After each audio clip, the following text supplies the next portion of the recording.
Hello बच्चों, कैसे हो आप सभी। आई थिंक आप सभी बढ़िया होंगे और बढ़िया से अपनी यहाँ तैयारी वो है कर रहे होंगे आगे। बच्चों, इस चैनल पर रोज़ एक एक वीडियो है वो आता रहेगा साइंस का। हम इस चैनल पर हैं वो 10th क्लास की पूरी साइंस है वो पढ़ेंगे। आप इसे जुड़े रहें कंटिन्यू। आज हम वो आपका सेकंड चैप्टर है साइंस का, अम्ल, सार और लवण, एसिड बेस एंड साल्ट है, उसका अध्ययन करेंगे।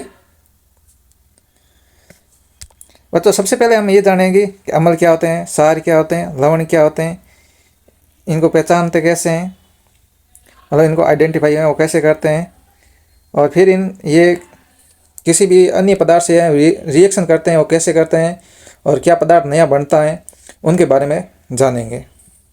और लास्ट में वो साल्ट के कुछ उदाहरण दिए हुए हैं, उनको भी जानेंगे कि वो उनका दैनिक जीवन में वो क्या यूज होता है। सबसे पहले वो हम एसिड और बेस का डिफरेंस जान लेते हैं कि एसिड और बेस में डिफरेंस है वो क्या है। तो ये रहे आपके सामने एसिड एंड बेस का डिफरेंस। देखो, एसिड है वो स्वाद में वो खट्टे होते हैं और बेस है वो स्वाद में कड़वे होते हैं। आपने देखा होगा कुछ पदार्थ खाते हैं जो स्वाद में वो खट्टे होते हैं और कुछ हैं वो कड़वे होते हैं। जो खट्टे होते हैं उनको हम एसिड कह देते हैं और जो कड़वे होते हैं उनको हम बेस कहते हैं। एसिड है वो नीले लिटमस पत्थर हैं उसको है लाल कर देते हैं, और बेस है वो लाल लिटमस पत्थर को नीला कर देते हैं। इसी प्रकार आगे और है कि एसिड है इनकी पीएच है वो सांस से वो कम होती है, और बेस है इनकी पीएच है वो सांस से अधिक होती है। और जो फिक्स सांस होते हैं वो होते हैं उदासीन। आगे और देख लेते हैं अंतर कि एसिड है वो जल में रिएक्शन करते हैं, जब उनको जल में घोलते हैं जलीय विलयन में ये H+ आयन देते हैं, और बेस है वो जल में OH- आयन देते हैं। उदाहरण देख लेते हैं एसिड के, HCl है, H2SO4 है, HNO3 है। इसी प्रकार और भी बहुत से एसिड के उदाहरण है, जैसे कि टार्ट्रिक एसिड है, लैक्टिक एसिड है, और ये अपने दैनिक जीवन में और भी बहुत से एसिड आते हैं। आपने देखा होगा सिरके वगैरह में, नींबू में। और बेस के उदाहरण देख लेते हैं, NaOH है, मतलब सोडियम हाइड्रोक्साइड है, पोटेशियम हाइड्रोक्साइड है, कैल्शियम हाइड्रोक्साइड है, मैग्नीशियम हाइड्रोक्साइड है, जिसे मिल्क ऑफ मैग्नीशिया कहते हैं। आगे देखते हैं, एसिड है वो धातुओं से रिएक्शन करके हाइड्रोजन गैस का निर्माण करते हैं, और इसी प्रकार बेस है ये भी धातुओं से रिएक्शन करके हाइड्रोजन गैस का निर्माण है वो करते हैं। और आगे देखते हैं कि एसिड और बेस है ये आपस में रिएक्शन करके एक तो लवण और एक है वो जल का निर्माण करते हैं। मतलब कोई भी एसिड है जैसे कि HCl है, और बेस है जैसे कि सोडियम हाइड्रोक्साइड है, ये आपस में रिएक्शन करके लवण और जल का निर्माण करते हैं। तो यहाँ लवण हो गए NaCl प्लस हो गया H2O। तो आप देख रहे हो कि ये एसिड हो गया, ये बेस हो गया, ये दोनों आपस में रिएक्शन करके ये लवण का निर्माण कर रहे हैं। NaCl है, ये लवण है, सोडियम क्लोराइड है जिसे हम नमक भी कहते हैं, और साथ में जल का निर्माण कर रहे हैं। अब हम आगे देखते हैं कि एसिड क्या होते हैं, इसके बारे में थोड़ा विस्तार से देख लेते हैं।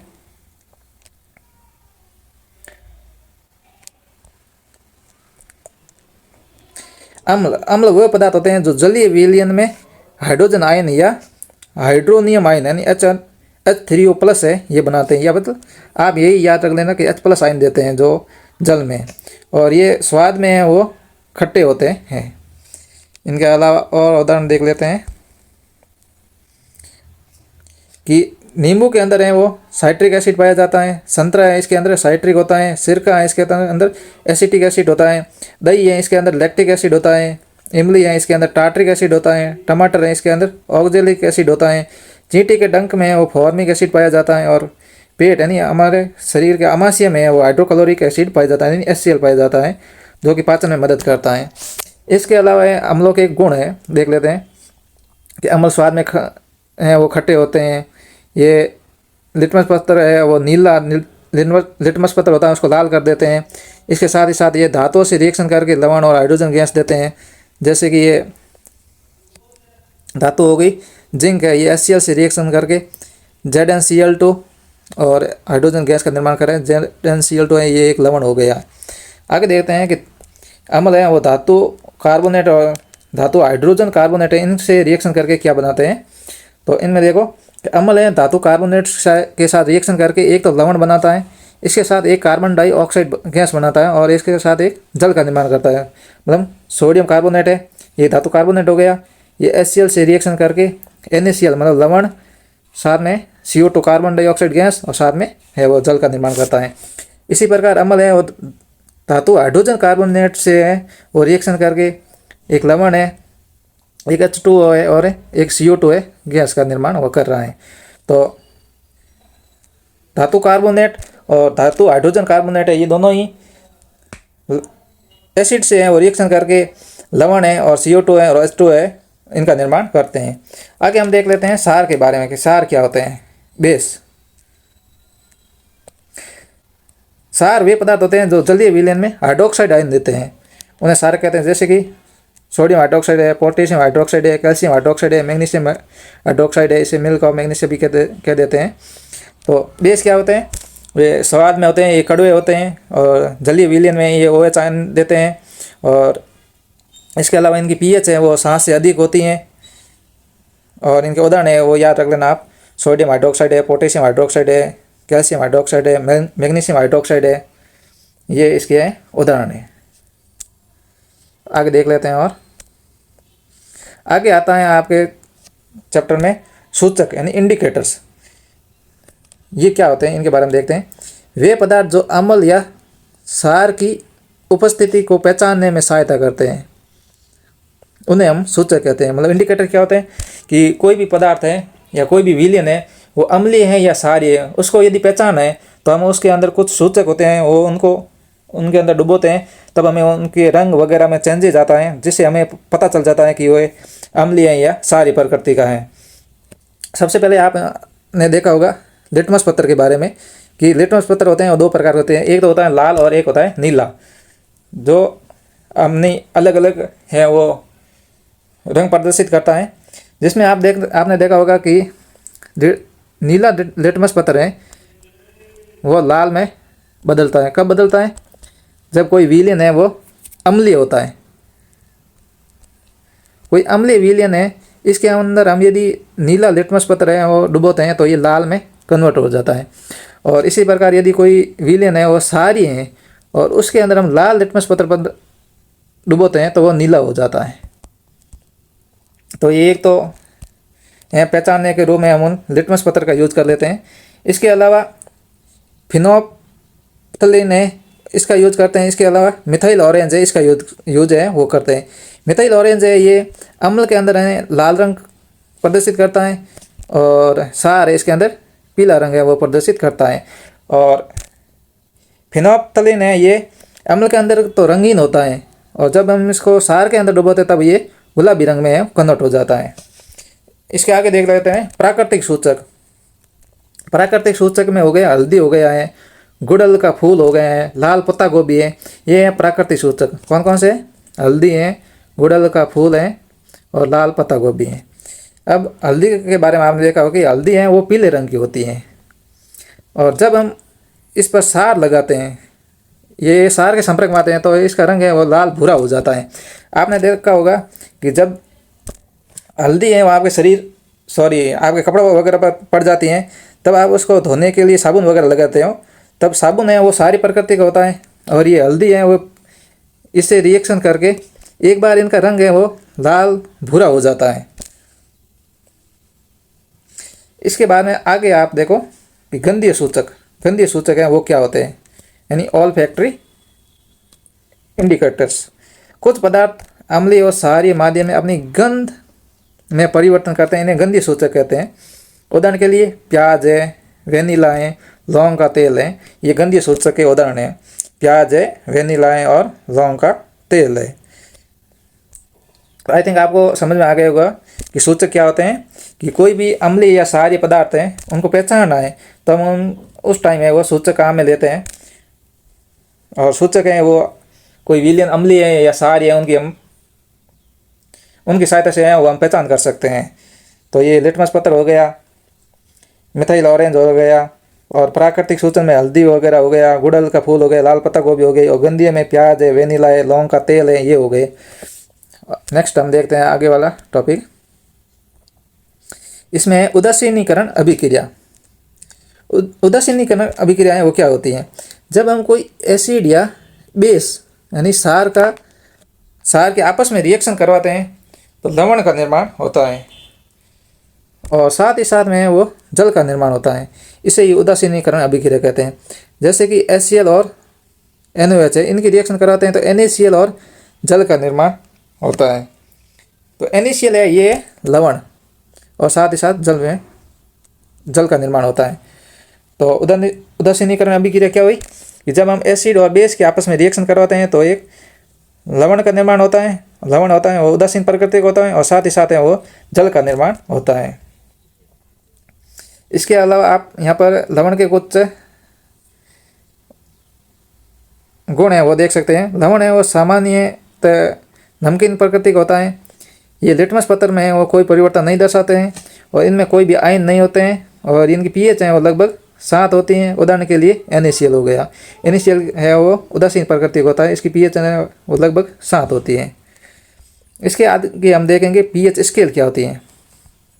pH स्केल बच्चों एक ऐसी स्केल है जिसकी सहायता से हमें वो कोई भी विलयन है, अम्लीय है या क्षारीय है, इसकी प्रकृति है, इसका है वो पता लगा सकते हैं।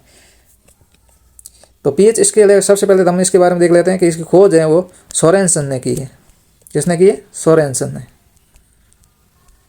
आप इसको लिख दीजिए साइड में कि pH स्केल की खोज है वो सोरेनसन ने की है। ये एक प्रकार की स्केल है जो अम्लीय या क्षारीय प्रकृति है इसको दर्शाने के लिए काम देते हैं। अम्लीय या क्षारीय प्रकृति को दर्शाने के लिए प्रयोग में लेते हैं। इस पर 0 से 14 तक अंक प्रदर्शित होते हैं।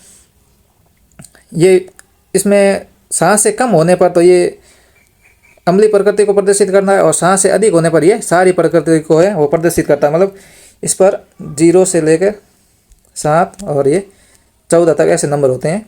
यदि 7 से कम है तो ये एसिड को बताएगा, यदि 7 से अधिक है तो ये बेस को बताएगा।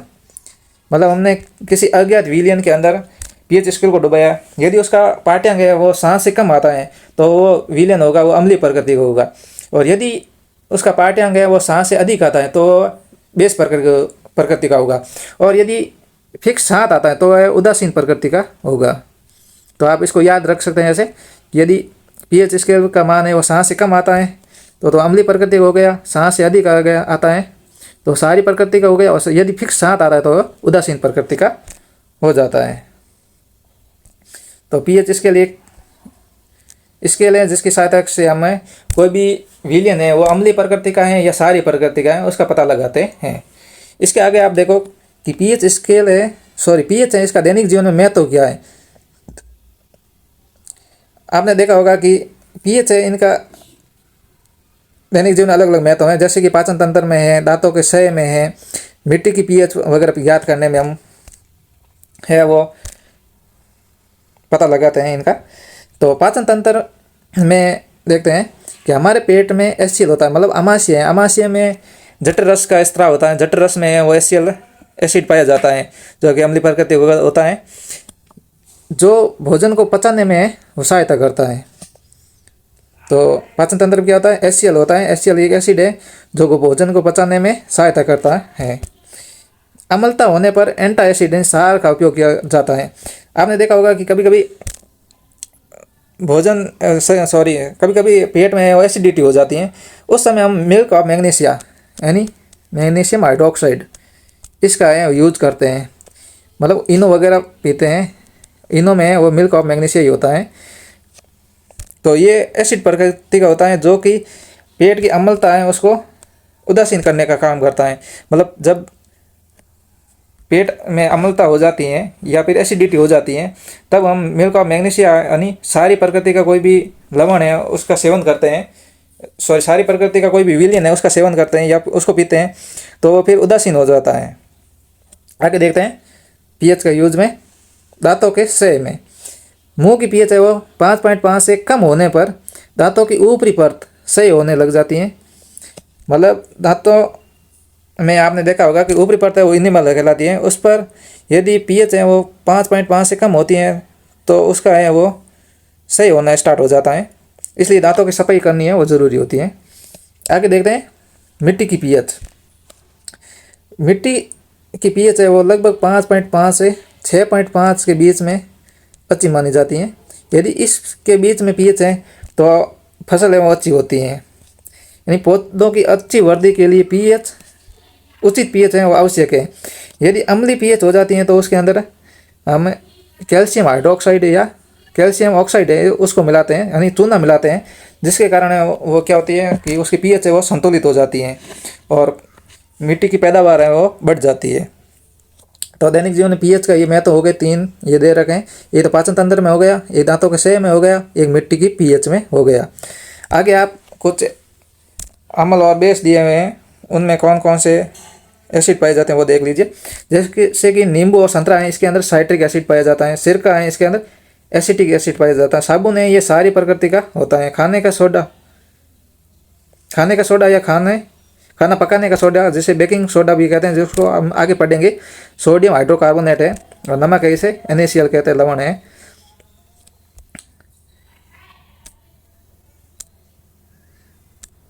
अब हमें एक बार है वो बुक में देख लेते हैं कि बुक में क्या कुछ दे रखा है अपने। एक बार हमने जितना भी पढ़ा है उसका एक बार बुक में देख लेते हैं कि बुक में है वो क्या कुछ दे रखा है, और बुक से एक बार रैपिड रिवीजन भी हो जाएगा आपका। तो हम देख लेते हैं। एसिड होते हैं वो खट्टे होते हैं, और बेस होते हैं वो कड़वे होते हैं, वो आपको पता ही है, मैंने बता दिया। और लिटमस पत्र वाला भी बता दिया कि सार में है वो लाल है, वो लाल से नीले में हो जाता है, और एसिड है, एसिड में नीले से लाल में बदल जाता है। आप है ये एक अनिल शब्द है, ये याद रख सकते हो कि अम्ल में लिटमस पत्र है वो नीले से लाल में बदल जाता है। अ फॉर ऐसे याद रख देना, अम्ल, नी फॉर नीला, और ल फॉर लाल। तो अम्ल में है वो नीले से लाल में बदल जाता है। आप ये शब्द याद रख लेना। अनिल से याद रह जाएगा आपको। अनिल में अ है वो अम्ल से, नी है नीला, और ल है लाल। तो ये याद करने में थोड़ी आसानी रहेगी आपको। अनिल याद रख लेना। आगे हमने देखे हैं सूचक हैं वो प्राकृतिक प्रकार के, कृत्रिम प्रकार के और गंधीय प्रकार के होते हैं। प्राकृतिक प्रकार में वो हो गया हल्दी हो गया, लाल पत्ता गोभी हो गया, हाइड्रोजेनिया हो गया, पिटूनिया हो गया, जेरानिया हो गया। ये प्राकृतिक प्रकार के होते हैं। और कृत्रिम प्रकार के हैं वो मेथिल ऑरेंज हो गया, फिनोप्थलीन हो गया, लिटमस पत्र हो गया, ये होता है। तो लिटमस पत्र है, लिटमस विलियन बैंगनी रंजक होता है जो थैलाफाइट समूह के लिथेन पौधे से निकाला जाता है। प्राय सूचक की तरह उपयोग में होता है। जब न अम्लीय होता है और न ही क्षारीय होता है तब ये बैंगनी रंग का होता है, जो कि उदासीन प्रकृति को है वो प्रदर्शित करता है। आगे देखते हैं। और गंधीय सूचक में क्या हो जाएगा? गंधीय सूचक के उदाहरण प्याज वगैरह हैं, वो आप देख लेना।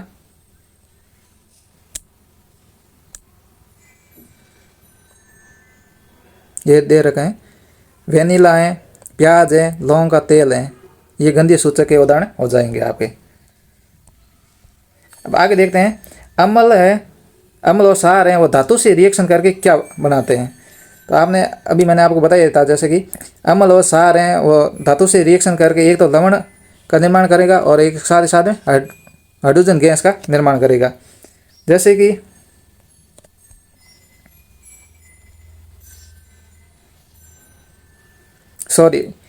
ये अम्ल है और क्षार है, जैसे कि HCl है और NaOH है। ये रिएक्शन करके एक तो लवण का निर्माण करेगा और साथ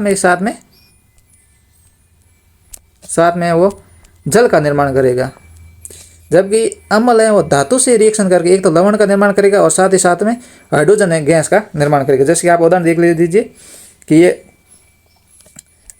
अम्ल ले लेते हैं HCl प्लस धातु ले लेते हैं जिंक, तो ये रिएक्शन करेंगे तो ZnCl2 प्लस हाइड्रोजन गैस का निर्माण है वो करेंगे। एक बार मैं वापस से लिख देता हूँ आपके लिए कि अम्ल है, जैसे कि HCl अम्ल है, ये धातु से रिएक्शन कर रहा है, धातु हो गई जिंक, तो ये एक तो लवण का निर्माण करेगा जैसे कि ZnCl2 हो गया, साथ में हाइड्रोजन गैस है उसका निर्माण करेगा। इसको संतुलित कर देते हैं, ये हो गई संतुलित। और अम्ल और क्षार है वो आपस में रिएक्शन करके एक तो लवण का निर्माण करेगा, साथ ही साथ में है वो जल का निर्माण करेगा। और जब बेस है वो किसी धातु से रिएक्शन करती हैं तो एक लवण का निर्माण करती हैं और साथ ही साथ में वो हाइड्रोजन गैस का निर्माण करते हैं। तो क्लियर हो गया होगा आपको, नहीं तो एक बार वापस बता देता हूँ कि अम्ल है कोई धातु से रिएक्शन करेगा या क्षार है कोई धातु से रिएक्शन करेगा तो एक तो लवण बनाएगा और साथ ही साथ हाइड्रोजन गैस का निर्माण करेगा। और अम्ल और बेस में जब आपस में रिएक्शन होती है तो एक तो उदासीन लवण का निर्माण होता है और साथ ही साथ जल का निर्माण होता है। अब आगे देख लेते हैं कि धातु कार्बोनेट या धातु हाइड्रोजन कार्बोनेट है, ये अम्लों के साथ रिएक्शन करके क्या कुछ बनाते हैं।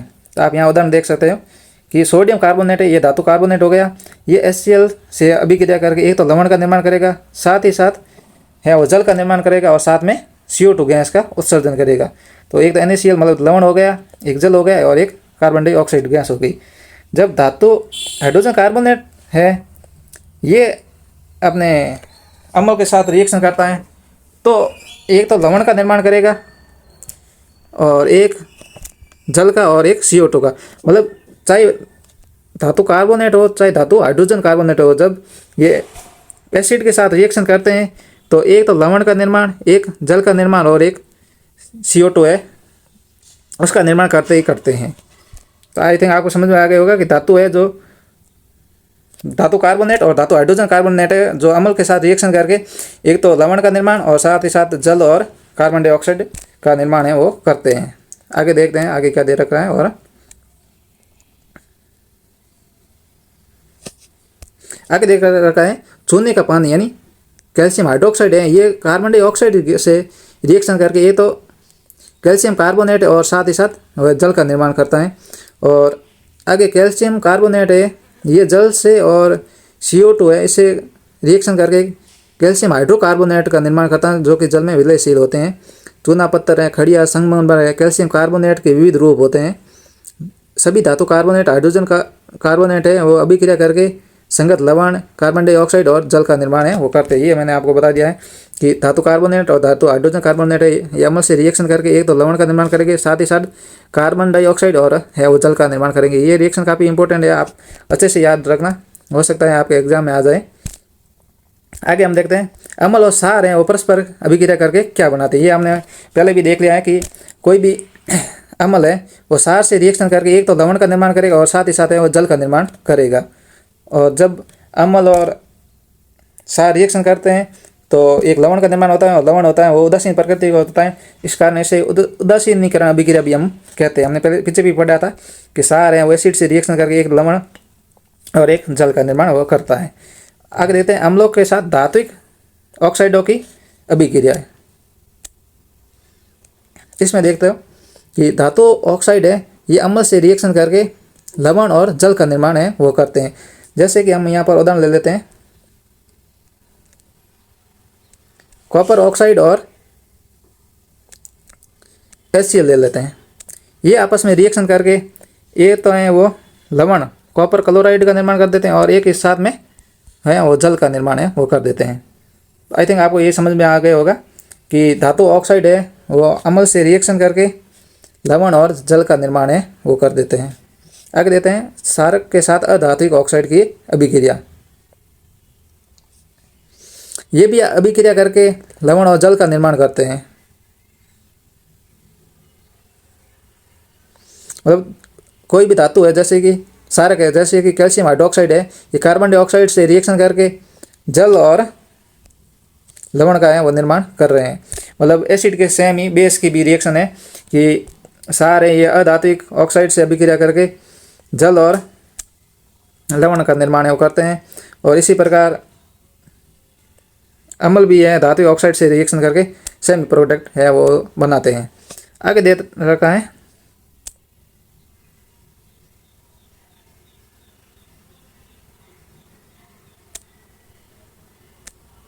आगे देखते हैं हम, जब कोई भी धातु है वो जल से अभिक्रिया करके या कोई भी धातु नहीं, कोई भी एसिड है वो जल से अभिक्रिया करके या कोई भी बेस है वो जल से अभिक्रिया करके आगे क्या बनाते हैं, मतलब जल में है वो एसिड और बेस है उनसे क्या बनता है, कौन कौन से यौगिक या कौन कौन से तत्व हैं या कौन से आयन है वो पृथक होते हैं। तो यहाँ देखेंगे आप कि HCl जो कि एक धातु HCl जो कि एक अम्ल है, ये जल से अभिक्रिया करके एक तो हाइड्रोनियम आयन H3O प्लस और एक है वो क्लोरीन का निर्माण है वो करते हैं। इसी प्रकार आप देखेंगे कि सोडियम हाइड्रोक्साइड है जो कि सार हैं जो कि जल में अभिक्रिया करके एक तो सोडियम आयन देता है और एक साथ ही साथ है OH माइनस आयन देता है। इसी प्रकार KOH है जो कि बेस है, ये जल से अभिक्रिया करके एक तो पोटेशियम आयन देता है और साथ ही साथ OH माइनस देता है। एक मिल्क ऑफ मैग्नीशिया MgOH2 है जो मैग्नीशियम आयन देता है, साथ ही साथ 2 OH के अणु हैं वो देता है। और ये हमने देख लिया है कि अम्ल और सार हैं वो अभिक्रिया करके लवण और जल का निर्माण करते हैं, जो इसे हम उदासीनीकरण अभिक्रिया कहते हैं। आगे देखते हैं और क्या दे रखा है। आगे है वो पीएच स्केल के बारे में दे रखा है। पीएच स्केल की खोज है वो सोरेनसन ने की थी और इसमें पी है वो पुसांस से लिया गया है जो कि एक जर्मन शब्द है जिसका अर्थ होता है शक्ति। जिस पर पीएच स्केल है जिस पर 0 से लेकर 14 तक अंक प्रदर्शित होते हैं। यदि इसका मान 7 से कम है तो ये अम्लीय प्रकृति का हो जाएगा, यदि 7 से अधिक है तो ये सारी प्रकृति का हो जाएगा, और यदि फिक्स 7 है तो ये उदासीन प्रकृति का है वो हो जाएगा। पीएच स्केल है तो वो है हाइड्रोजन आयनों का ऋणात्मक लोगरिथम होता है, उसे पीएच स्केल कहते हैं। तो ये एसिड और बेस की प्रकृति है उसको दर्शाने के लिए काम ले देते हैं। यहाँ पर ये पीएच स्केल का चित्र दे रखा है कि फिक्स 7 पर उदासीन होते हैं, यदि 7 से कम 0 के बीच में है तो ये अम्लीय प्रकृति का होता है, और 7 से अधिक और 14 के बीच में है तो ये सारी प्रकृति का होता है। जैसे जैसे 7 से 0 की तरफ जाते हैं तब अम्लीय प्रकृति हैं वो बढ़ती हैं, मतलब हाइड्रोजन आयनों की मात्रा वो बढ़ती हैं, सांद्रता बढ़ती हैं, जिसके कारण वह अम्लीय प्रकृति भी बढ़ जाती है। और 7 से 14 की तरफ जाते हैं तो हाइड्रोजन आयनों की सांद्रता में कमी आती है, जिससे सारी प्रकृति हैं वो बढ़ जाती है। एक बार वापस आप देख लो इसे कि फिक्स 7 पर तो है उदासीन प्रकृति होता है, 7 से 0 की तरफ जाते हैं तब अम्लीय प्रकृतियाँ वो बढ़ती हैं क्योंकि हाइड्रोजन आयनों की सांद्रता में वृद्धि होती है। और 7 से 14 की तरफ जाते हैं तब हम सारी प्रकृति है वो बढ़ती हैं, और सारी प्रकृति बढ़ने का रीज़न है हाइड्रोजन आयनों की सांद्रता में कमी आती है। आप ये अच्छे से याद रखना है कि क्या रीज़न है कि जब 7 से 0 की तरफ जाते हैं तब अम्लीय प्रकृति बढ़ती हैं, और 7 से 14 की तरफ जाते हैं तब सारी प्रकृति बढ़ती हैं। तो इसमें हाइड्रोजन आयनों की सांद्रता में होने वाला परिवर्तन है। इसके आगे देख लेते हैं दैनिक जीवन में पीएच का महत्व क्या है। तो आपने सुना होगा अम्लीय वर्षा के बारे में। अम्लीय वर्षा की पीएच है वो 5.6 से हैं वो कम होती है। ये अम्लीय वर्षा है वो हमारे दैनिक जीवन को प्रभावित करती हैं। बहुत से पुराने महल वगैरह हैं उनकी दीवारों को ये खराब कर देती है, अम्लीय वर्षा है ये। आगे बगीचे की पीएच है वो लगभग 5.5 से 6.5 के बीच में अच्छी मानी जाती है। यदि इन पीएच के बीच है तो कोई भी पौधा है वो अच्छी ग्रोथ करता है। यदि इनकी पीएच अम्लीय हो जाती है तब इसमें हम कैल्शियम हाइड्रोक्साइड है वो मिलाते हैं। आगे दे रखा है हमारे पाचन तंत्र का पीएच। आपने देखा होगा कि हमारे पेट यानी उदर के आमाशय में वो हाइड्रोक्लोरिक अम्ल यानी HCl का स्राव है वो होता है। उसमें जठरस स्रावित होता है और जठरस में वो HCl एसिड है वो होता है जो कि अम्लीय प्रकृति का होता है, और ये हमारे शरीर को बिना नुकसान पहुंचाए हैं वो पाचन में है वो मदद करता है। HCl होता है वो। यदि HCl की मात्राएं वो ज़्यादा हो जाती हैं, अत्यधिक हो जाती हैं तो पेट में दर्द और जलन अनुभव होती हैं, तब हम उसे कहते हैं एसिडिटी हो गई है।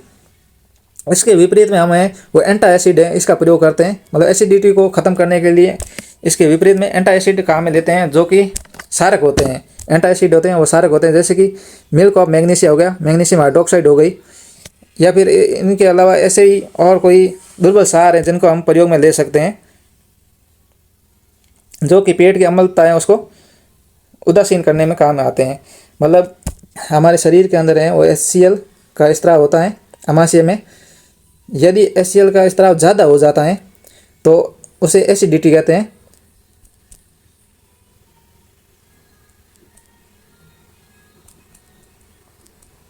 तब हम इसे एसिडिटी कह देते हैं। इसी एसिडिटी को उदासीन करने के लिए इसके अगेंस्ट हमें वो एंटा एसिडिटी लेते हैं, मतलब एंटा एसिड लेते हैं, जिससे क्या है कि वो उदासीन हो जाता है। और एंटा एसिड के रूप में मिल्क ऑफ मैग्नीशिया या मैग्नीशियम हाइड्रोक्साइड है MgOH2, इसका प्रयोग हम करते हैं, जिससे वो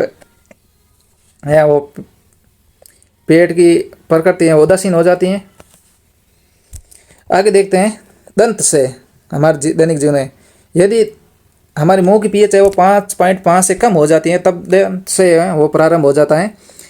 दांतों का इनेमल है जो कोई कैल्शियम हाइड्रोक्सी एपिटाइट है, कैल्शियम फॉस्फेट का क्रिस्टलीय रूप होता है से बना होता है, जो कि शरीर का सबसे कठोरतम पदार्थ होता है। मतलब शरीर का सबसे कठोर भाग कौन सा होता है? इनेमल होता है, जो कि कैल्शियम फॉस्फेट के क्रिस्टलीय अणु से निर्मित होता है, मतलब कैल्शियम हाइड्रोक्सी एपिटाइट से बना होता है।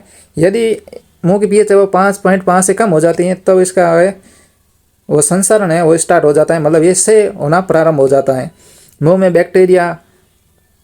उपस्थित बैक्टीरिया भोजन के पश्चात मुंह में अवशिष्ट शर्करा और खाद्य पदार्थों को निम्नीकरण करके अम्ल का निर्माण कर देते हैं। भोजन के बाद मुंह साफ करने से इसका बचाव किया जा सकता है। मुंह की सफाई के लिए सारी दंत मंजन का उपयोग करने से अम्ल की अधिक मात्रा को है उदासीन कर देते हैं, जिसके परिणाम स्वरूप है दंत क्षय को रोका जा सकता है। मतलब यह हुआ कि मुंह की पीएच है वो 5.5 से कम होने पर है वो दंत क्षय प्रारंभ हो जाता है। और दांतों के ऊपरी भाग है जिसे हम इनेमल कहते हैं, जो कि कैल्शियम हाइड्रोक्सी एपिटाइट से बना होता है, जो कि शरीर का सबसे कठोरतम भाग है। ये जल से घुलता नहीं है, इसकी मतलब ये जल में है वो घुलता नहीं है आसानी से। और जब हम भोजन वगैरह करते हैं उसके बाद यदि हम कोलगेट वगैरह नहीं करते या दंत मंजन नहीं करते हैं तो उसके भोजन में उपस्थित जो भी बैक्टीरिया आते हैं वो दांतों की पीएच है या मुंह की पीएच है उसको कम कर देते हैं, जिससे के कारण दांतों का क्षय प्रारंभ हो जाता है। इसके आगे देखते हैं पशुओं और पौधों द्वारा उत्पन्न रसायनों से आत्मरक्षा। मधुमक्खी के डंक में एक एसिड होता है जिससे हमें दर्द या जलन अनुभव होती है। और यदि किसी भाग में डंक मारा है उस पर यदि हम बेकिंग सोडा या कोई दुर्बल क्षारक लगा देते हैं तो आराम मिलता है, क्योंकि मधुमक्खी के डंक में वो एक प्रकार का एसिड होता है। वो यदि हमारे शरीर पर डंक मारती हैं तो वो एसिड है वो हमारे शरीर के ऊपर दर्द या फिर जलन उत्पन्न करता है। जब उस पर हम कोई भी बेस लगाते हैं, जैसे कि बेकिंग सोडा हो गया वगैरह, कोई भी बेस लगा सकते हैं, जिससे क्या है कि वो एक उदासीन हो जाएगी और उदासीन होने से हमारे शरीर पर है वो जलन या दर्द है वो अनुभव नहीं होगा। जैसे कि सिरका के अंदर होता है एसिटिक एसिड होता है। संतरा है, संतरे के अंदर सिट्रिक एसिड होता है। नींबू के अंदर भी सिट्रिक एसिड होता है। और इमली है, इसके अंदर टार्ट्रिक एसिड होता है। और टमाटर है, इसके अंदर ऑक्जेलिक एसिड होता है। दही के अंदर या दूध के अंदर है वो लैक्टिक एसिड पाया जाता है। और नींबू के अंदर सिट्रिक एसिड हो गया। और चींटी के डंक में मेथेनोइक एसिड या फॉर्मिक एसिड होता है। और नेटल के डंक में वो मेथेनोइक एसिड पाया जाता है। बच्चों आज के लिए इतना ही, आगे पढ़ेंगे हम नेक्स्ट वीडियो में। आप हमारे साथ जुड़े रहिए, हम पूरी साइंस हैं वो आपको इस चैनल पर करवाएंगे। धन्यवाद।